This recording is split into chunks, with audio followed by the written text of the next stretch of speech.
Hey everyone, welcome to Travel Through Stories. My name is Sean, and today I want to talk about all the books that I read in May. I read 9 books in May, and I realize that this video is now a bit late. I like to put out my full reviews of books that I'm choosing to do a full review of before putting out the wrap-up video, because I just feel like fewer people will watch the full reviews and will be interested in the full reviews if I do the wrap-up first. But I could be totally wrong in that. Let me know what you think. Does it matter when I post the wrap-up, or should I continue to kind of try to wait until I've gotten most of the full reviews out? I don't know. Let me know what you think. Anyways, the first book that I read this month was The Bear Woman by Karolina Ramqvist, and translated from the Swedish by Saskia Vogel. This book was published in 2022, and this is the first I've read by Karolina Ramqvist, though I've read some translations by Saskia Vogel before. Most notably, she translated October Child by Linda Bostrom Knausgaard. And this book is actually quite good.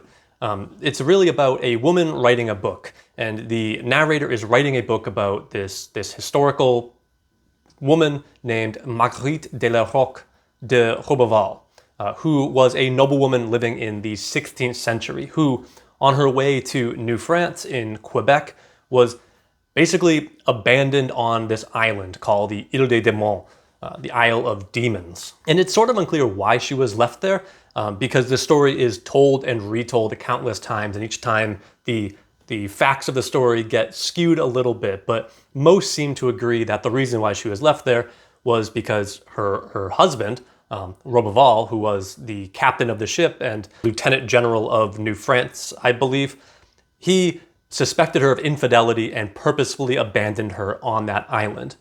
And so Marguerite's story is just absolutely wild, as she gets abandoned on this very northern island in northern Canada, has to hunt, she gives birth to a child, and she survives. And I won't spoil too much here, but it's a really brilliant story of resilience and survival.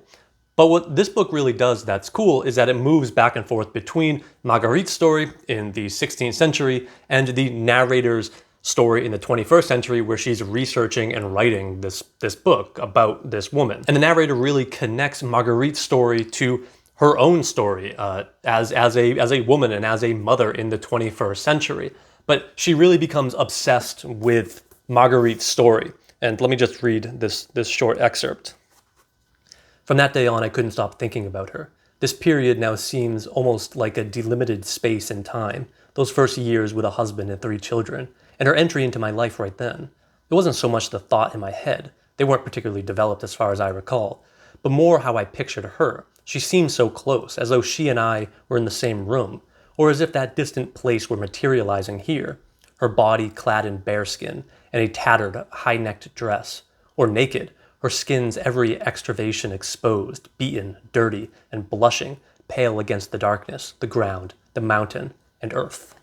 But what's so interesting about this book is, well, Marguerite's story for one, but more so how the narrator becomes obsessed with the various renditions and adaptations of Marguerite's story, and how the narrator begins sort of questioning why and how Marguerite has been staged and restaged throughout history, how she has been shaped by the various people, men and women, who have written about this character. Marguerite is occasionally a hero and occasionally a villain.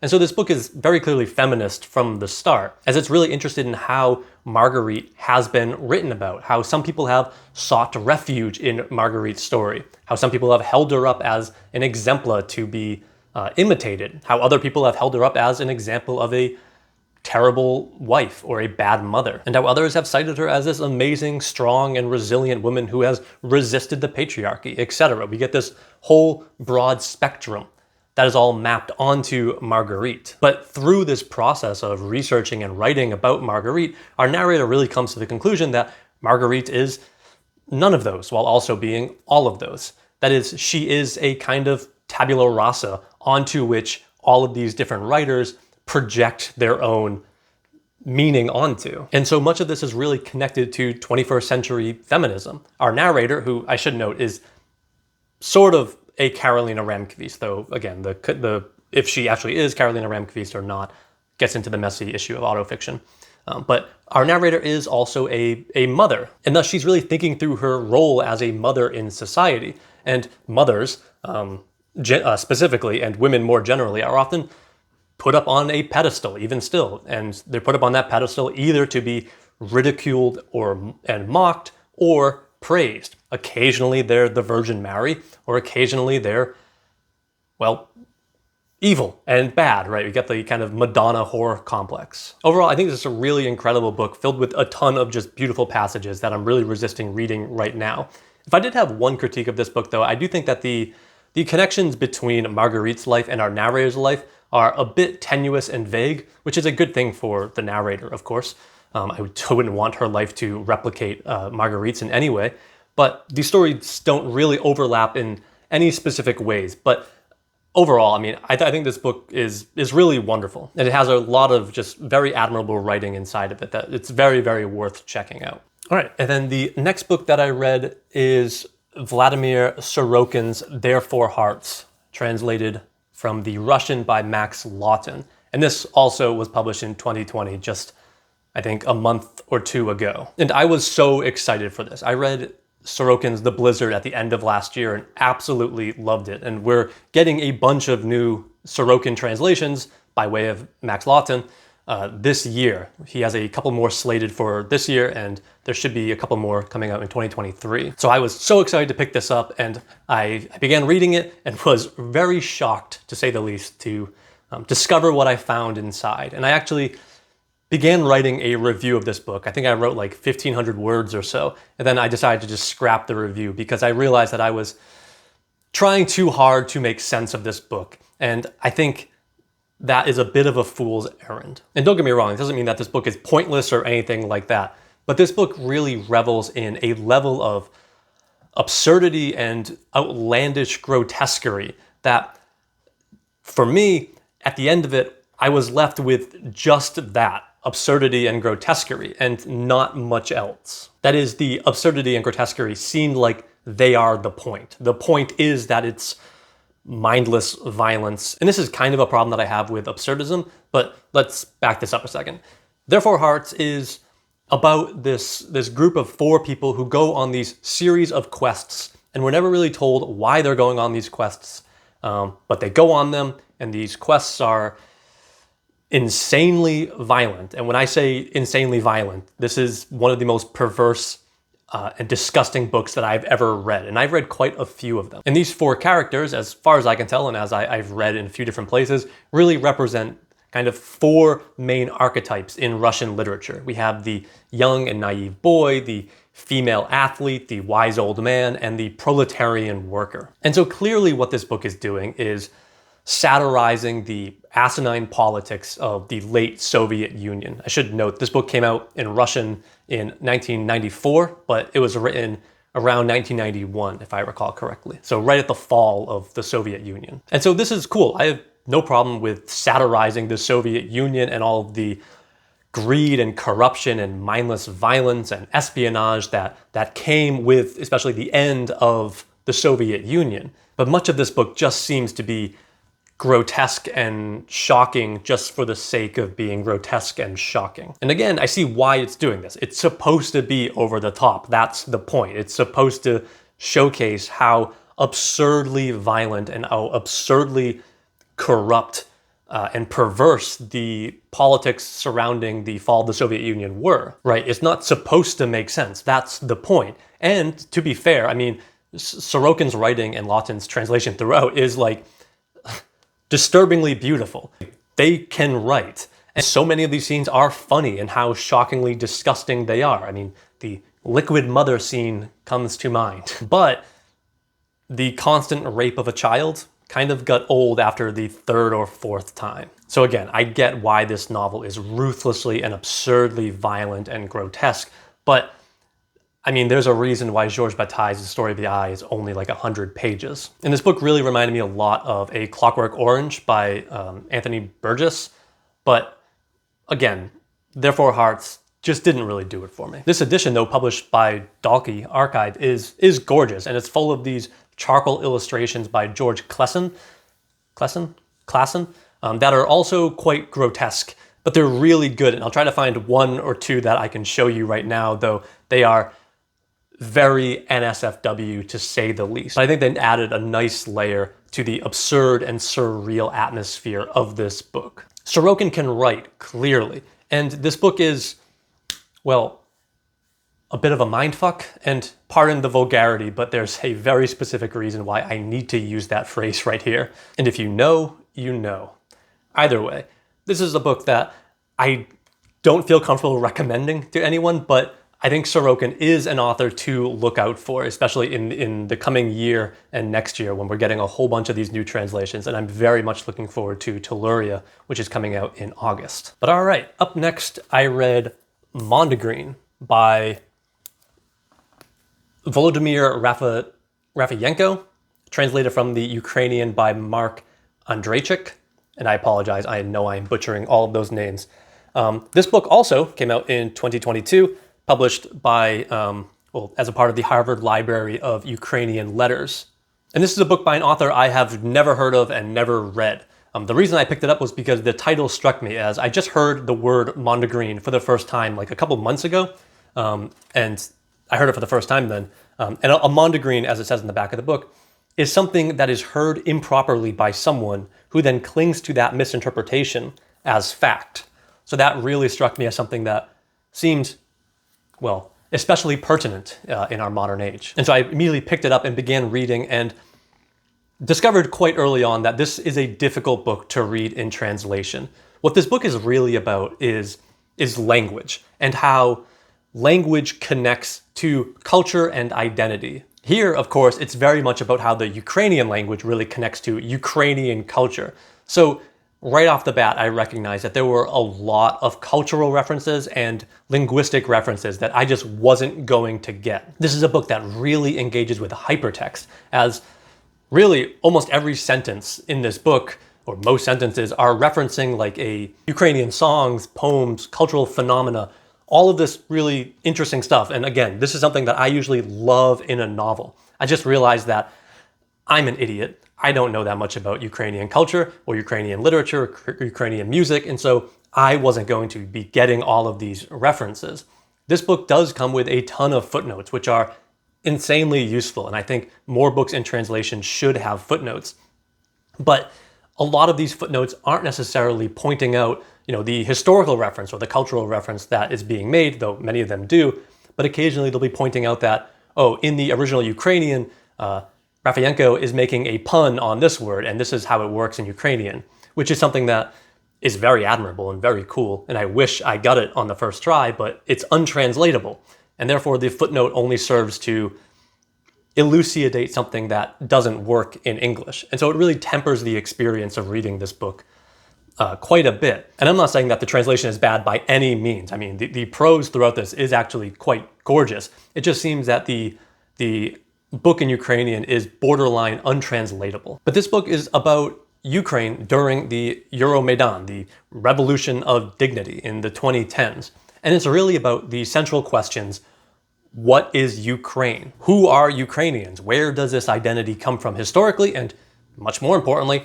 where is it going? These are obviously important questions to be asking during Maidan, but they're increasingly important right now. And Rafeyenko really parses through all of these various and competing identities. There's a great line early on where he compares Ukrainian identity to a Schrodinger's cat. When Hubinski arrived in Kiev, he observed that, for the most part, the city speaks the same wonderful language that the enemy does, just with more mistakes. The junta considered itself to be a Ukrainian one, but the language that predominated in the city was Russian. Schrodinger's famous cat paradox, in fact, dictates that Ukraine exists, but you can't see it. It's both dead and alive, like our Mother Nature, or, in fact, Ukrainian statehood. And so our main character, Hubinski, is from the Donbass region in eastern Ukraine, and he flees that region after Russia invades and relocates to Kiev. And he is a professor of linguistics, I believe, who is learning the Ukrainian language. And so he's very much on that border zone between Russia and Ukraine. And this book is really about this man working through these competing identities, this competing space that is becoming, less and less liminal and more defined as Russia continues to invade, and these lines are quickly drawn more heavily in the sand. And it should be noted too that Rafeyenko also dealt with a very similar issue where he was, I believe, originally from Donetsk, and he relocated to Kiev as well. And he has degrees in Russian philology. So he is also very much in that border zone in terms of his own identity, as him and his narrator are really working through their own personal identities. But of course, what they're really doing is working through Ukrainian national identity. And so yeah, I won't say too much more here because this book isn't really plot-based in any traditional sense,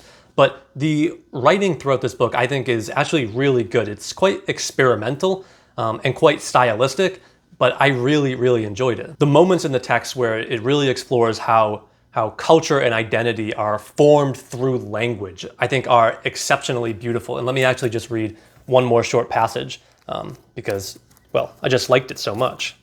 Maybe he's thinking about two beautiful girls that once lived in eastern Ukraine. One, for example, had the name Snavdulia, and the other was called Sosipatra. At this moment, Haba cannot remember which one he loved, or whether he ever loved either one of them. Whether they are two people or one woman, a universal one, God knows. Memory doesn't really preserve such things, because it's not clear what it should preserve. Developed individuals who freely travel along the text of existence know perfectly well memories as places where some sort of archival documents are stored on shelves do not exist. Our whole life is entirely just the flickering of the heart, and is completely based on fantasies and transformations, on language to be more precise. That is why the past, as you recall it, is always hastily assembled. And so this is a book that I think someone who is much more familiar with Ukrainian language or even just Ukrainian culture a bit more generally, I think would really like, because this is a remarkably admirable book, and it's the kind of book that I usually really love. And I did really enjoy this book as well. I do recommend it, but I just found it to be a bit too difficult at times to really see what the author was doing because, well, references were going over my head left and right. All right, the next book that I read was Doomtown by Gabriel Blackwell. And this book I've already done a full review of, so I'll be very, very brief here. I think this is one of the better books that I've read recently on grief and anguish and loss, as well as that ever-present sense of doom that seems like everyone feels nowadays. This book is about a linguistics professor who is working through a sort of failing marriage after something bad happens to his son.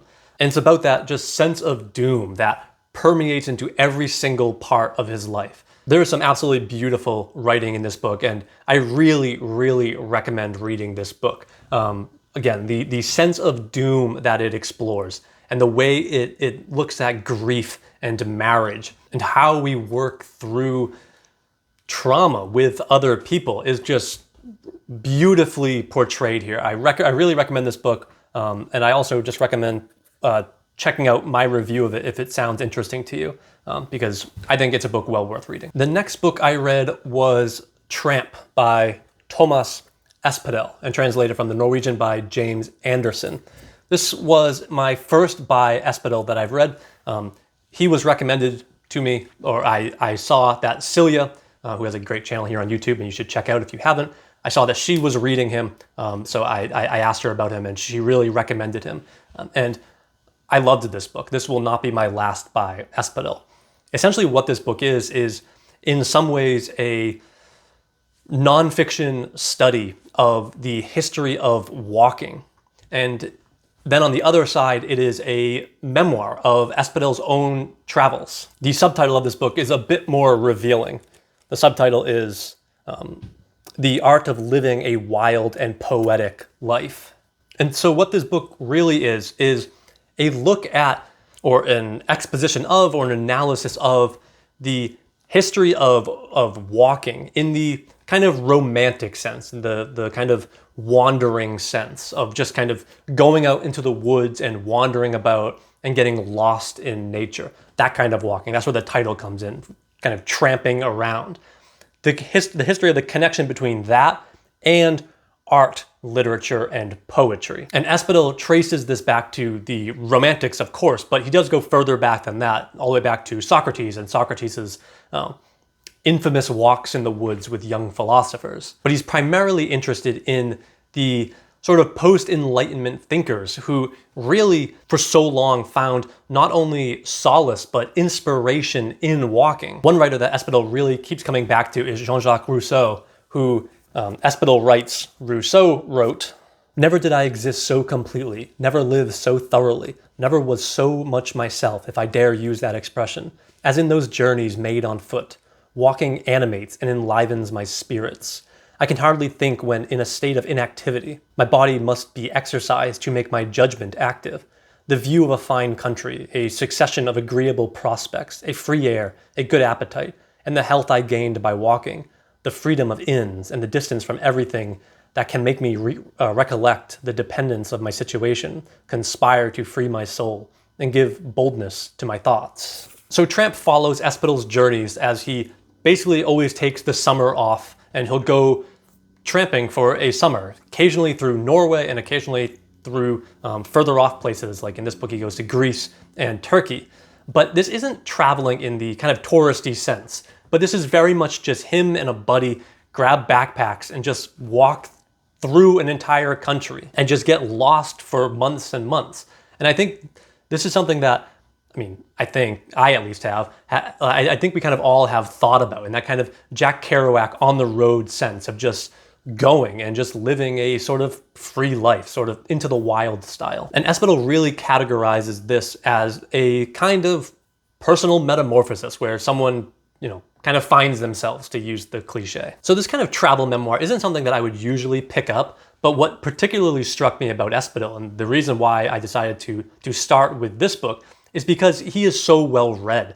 And so in these pages, you'll find he grapples quite closely with the writings of so many different authors from so many different periods, from people like Dylan Thomas, D.H. Lawrence, Jean-Jacques Rousseau, Kierkegaard, Kant, Dante, Coleridge, Wordsworth, Rimbaud, etc. And all of these figures in some way or another loved walking, and walking was to them formative or generative to their ideas. Walking was an incubator to their art, as it is for Espedal, of course.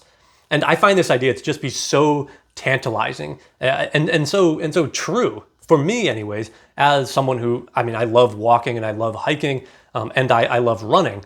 I find this kind of exercise to be very productive for my personal state of mind. I find that I do most of my best thinking while on my daily runs.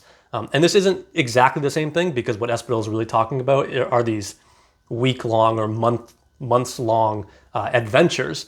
But I think the point is still similar enough. So yeah, I adored this book. I thought it was a wonderful bit of cultural analysis, literary criticism, and memoir. And I'll be picking up more Espedal for sure. I already have a few of his other books on the ready to read soon. So thanks, Celia, for the recommendation. Now on to how I spent most of my month, which is reading Elena Ferrante's Neapolitan novels, which I won't show the covers because, well, they're pretty terrible. So I'll just leave them sitting down here. And I'll be brief here as well, because I've already made a full review of this as a kind of, I did a full review of the series as a whole, and I don't want to sit here and talk about like the nitty gritty of the relationships. Like, I don't know what I'm supposed to say about that. Like, I liked X character but didn't like Y character.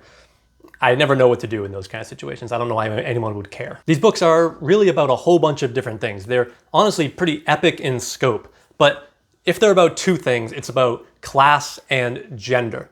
That's right. A significant portion of these books take place under the patriarchy, which I now know is just a liberal boogeyman, but what do I know? I'm just apolitical. But seriously, the main thing that these books are about is this friendship between these two friends, our narrator, Elena Greco, and her mysterious and tantalizing and headstrong friend, Lila Cerullo. And the series is really a Bildungsroman of these two young girls. They're young girls in the first book, and it traces them from their days in school all the way through up until their 60s, when our narrator Elena is writing these books, as the prologue of the first book explains. But these characters' lives are just so intertwined with each other, and they're intertwined with everyone else in the neighborhood in Naples, where most of this book takes place. And Elena harbors this just obsession with Lila, as Lila is, in her childhood especially, is so smart and mysterious and independent. And so she's very transgressive in a lot of ways. And Elena just is obsessed with her and wants to just study her and figure out what she's all about and why. So as I just kind of noted, this book takes place over like 60 years. And so it spans from around like 1950 or so until the 21st century.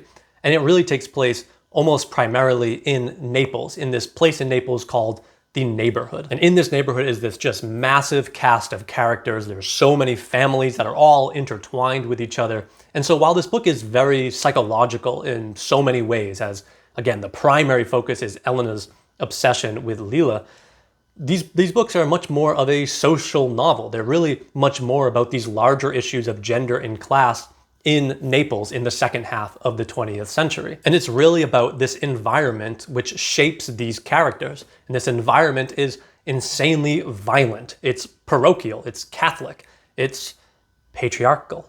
It's really great. And it has led me actually to pick up The Catholic School by Edoardo Albinati, which is a 1,280 page book, which I'm working through now. I think I'm on page like 650.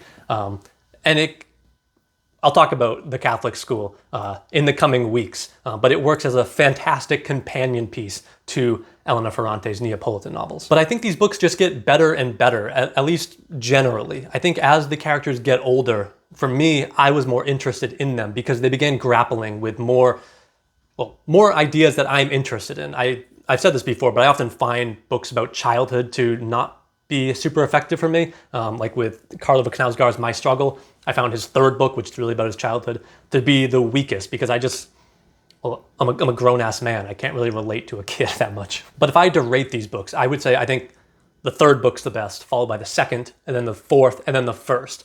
And I liked the first book a lot. I mean, it really hooked me on the series. One critique I did have of this, though, comes with the prose, which is, overall, it's fine. It's not remarkably stylistic, and I do like my prose to be relatively heightened or elevated, though, again, it doesn't necessarily have to be like that. But the problem with the prose that I found was in this book, characters speak essentially two different languages. They either speak in dialect or in Italian. And the characters go back and forth depending on the situation, which is super neat and really helps Ferrante to effectively explore the kind of social intricacies of class hierarchy and identity performance that the characters are always navigating. The problem for me is that the whole book is just written in Italian.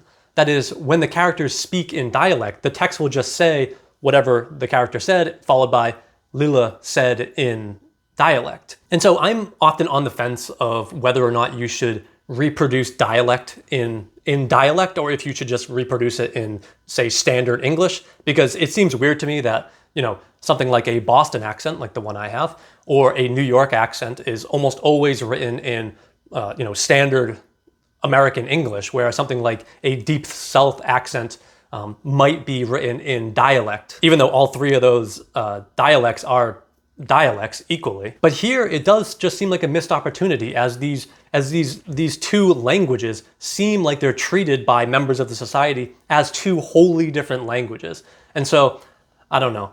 I do wish that it was reproduced in dialect and Italian. And I did check, by the way. I don't think it's just in the English translation. I checked the Italian, and it does just say in the Italian when a character is speaking in dialect by just saying that the character is speaking in dialect. But anyways, that's a relatively minor gripe. I just thought that was a bit of a missed opportunity to further help Ferrante explore her themes. But anyways, that's enough of that. For me, the highlights were undoubtedly Ferrante, Ramqvist, Espedal, and Blackwell. But let me know if you've read any of these or if you have any recommendations based on these reads. But for now, thanks for watching.